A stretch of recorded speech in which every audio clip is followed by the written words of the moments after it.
நடிகர் விஜய் தமிழக வெற்றிக் கழகம் என்ற அரசியல் கட்சியை தொடங்கியது தமிழக அரசியலில் சலசலப்பை ஏற்படுத்தியது.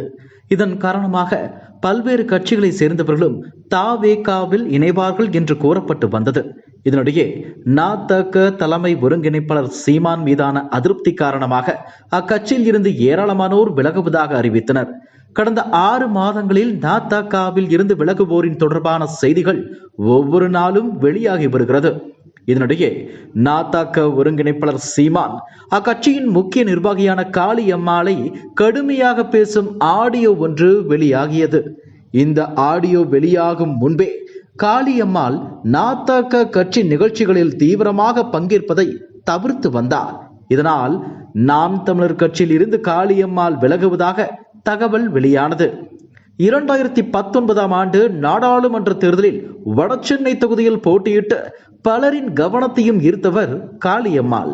அந்த தேர்தலில் காளியம்மாளின் அதிரடி பேச்சும் பிரச்சாரமும் மக்கள் மத்தியில் வரவேற்பை பெற்றது.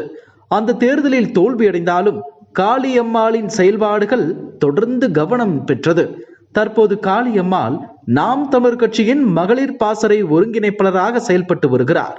சீமான் உடனான கருத்து வேறுபாடு காரணமாக நதகவில் இருந்து விலகுவதாக தகவல் வெளியானது. அதே போல தவேகாவில் அவர் விரைவில் இணைய உள்ளதாக கூறப்பட்டது.